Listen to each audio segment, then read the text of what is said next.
Monsieur l'honorable sénateur. Bonjour, madame.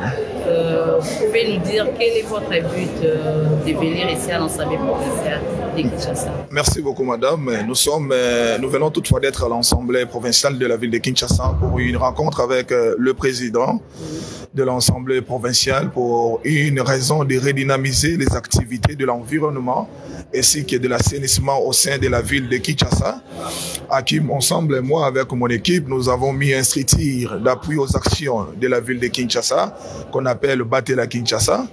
Nous allons travailler ensemble avec l'Assemblée provinciale, tel que convenu avec le président, ainsi qu'accompagner le projet du gouverneur de la ville, Daniel Bumba, qui est intitulé Kinshasa Ezobonga. Alors, nous, Batela Gombe, nous avons prévu 7 points spécifiques qui va permettre l'émergence de la ville de Kinshasa sur les points d'approvisionnement d'eau et sur les autres points que nous allons plus l'exposer autour d'une conférence de presse qui aura lieu d'ici la fin de la semaine prochaine. Voilà. Et le président est d'accord avec votre projet? Exactement. Je remercie le sens et de l'humilité du président Levin Bouta, l'honorable, qui nous a prouvé qu'il est rempli de cet amour patriotique de changement ou de métamorphose de la ville-province de Kinshasa, parce que la population de Kinshasa l'avait fait confiance. Par contre, il veut aussi rendre le flair auprès de cette population qui lui a donné l'occasion d'être là dans cette quinquennat de l'Assemblée provinciale de la ville de Kinshasa. Donc, j'ai tenu tête à tête avec le président et il a été d'accord avec l'idéologie après une certaine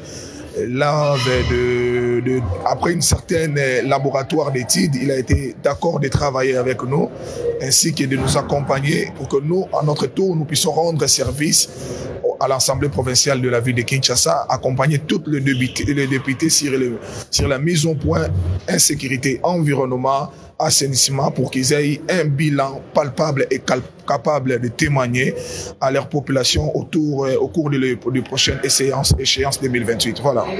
Vous siégez ici ou à Kinshasa? Je siège ici à Kinshasa pour des raisons de législatives sénatoriales, mais sinon, il y a un suppléant qui me représente de l'autre côté qui fait très bien son travail. Okay. Un mot à la population quinoise et les jeunes aussi qui veulent adhérer dans votre structure. Merci beaucoup. La première des choses, j'aimerais dire aux jeunes que le temps est venu d'où nous devons nous prendre en charge. Nous devons savoir que la jeunesse est un élément catalyseur du développement. Sans la jeunesse, il n'y aura pas le développement. Sans la jeunesse, l'avenir de ces pays, de ces nations ne sera pas assuré. L'une des raisons, nous avons décidé ensemble de prendre l'idéologie de l'auto-prise en charge, à savoir que nous ne sommes pas ces jeunes qui attendent que le gouvernement puisse faire un pas. Mais nous sommes décidés d'accompagner le gouvernement avec les bonnes actions qui seront appliquées par l'Assemblée provinciale et l'hôtel de ville de Kinshasa. Nous nous sommes mis en place pour cela. L'une des raisons, j'invite les différentes classes de vie, jeunes ou vieillards, femmes ou hommes, de se joindre à nous afin de mener ensemble cette lutte qui va propulser l'émergence et le développement de la ville-province de Kinshasa.